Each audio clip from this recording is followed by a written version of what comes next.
মাসালা নিয়ে আমি হাজির হয়েছি কুরবানির বিষয়।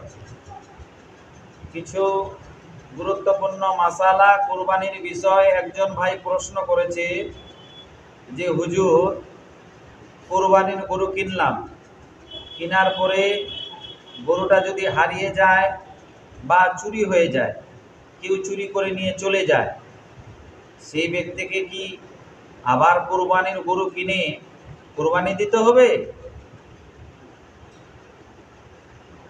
তার উত্তর হলো, সেই ব্যক্তি যদি মালিকে নেশাব হয়ে থাকে, তারপর কুরবানি ওয়াজিব ছিল, সেই ব্যক্তি হাট থেকে গরু বা ছাগল কুরবানির জন্য নিয়ে এসেছে, কুরবানি করার জন্য, গরুটা চুরি হয়ে গেছে বা হারিয়ে গেছে, সেই ব্যক্তি যদি মালিকে নেশাব হয়ে থাকে, তারপর কুরবানি ওয়াজিব ছিল, সেই ব্যক্তিকে আবার গরু বা ছাগল হারিয়ে গেছে, ওই ব্যক্তিকে আবার ছাগল বা গরু কিনে কি করতে হবে? কুরবানি করতে হবে, না হলে সে গুনেগার হবে। আরেকটা মাসালা, যদি সেই ব্যক্তি মালিকের নেশাব না হয়ে থাকে, তারপর কুরবানি ওয়াজিব ছিল না,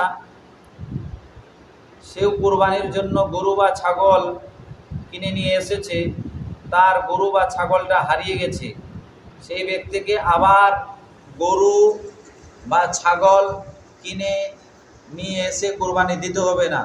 তার কুরবানি আল্লাহর তরফ থেকে অবশ্যই হয়ে যাবে, কোনো সমস্যা হবে না। কারণ সে তো গরিব, আর গরিব আবার সে যদি গরু বা ছাগল কিনতে যায়, আবার তার টাকার প্রয়োজন, এমনি তো সে গরিব ছিল, তবুও কি করেছিল?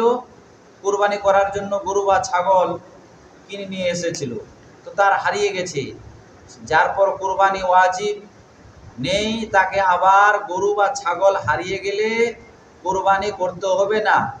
আর যার পর কুরবানি ওয়াজিব ছিল, সেই ব্যক্তির গরু বা ছাগল হারিয়ে গেছে, তাকে কুরবানি আবার কুরবানির গরু বা ছাগল কিনে কুরবানি দিতে হবে। তারপরে আরেক ভাই প্রশ্ন করেছে যে হুজুর, কুরবানির 1 তারিখ থেকে 10 তারিখ পর্যন্ত, কুরবানির 1 তারিখ থেকে 10 তারিখ পর্যন্ত আপনার গরু, হাঁস, মুরগি ইত্যাদি জবাই করতে পারবো কি পারবো না? তার মাংস খেতে পারবো কি পারবো না? অবশ্যই কোনো সন্দেহ নেই, আপনার কুরবানির চাঁদ উদিত হওয়ার পরে আপনি গরুও জবাই করে তার মাংস খেতে পারবেন, আপনি ছাগল জবাই করেও খেতে পারবেন, হাঁস মুরগি ইত্যাদি জবাই করে খেতে পারবেন, তাতে কোনো গুনাহ বা নাজায়েজ বা হারাম এরকম কোনো নেই। তারপরে আরেক ভাই প্রশ্ন করেছে যে হুজুর, যে কুরবানির চাঁদ যখন উদিত হয়ে যায় 1 তারিখ থেকে 10 তারিখ পর্যন্ত, চুল, আপনার নখ ইত্যাদি কাটতে পারবো কি পারবো না? তো এই অনেক হাদিস আছে যে আমার নবী মুস্তাফা বলেছেন যে কুরবানির চাঁদ যখন উদিত হয়ে যায় 1 তারিখ থেকে 10 তারিখ পর্যন্ত চুল না কাটা উত্তম।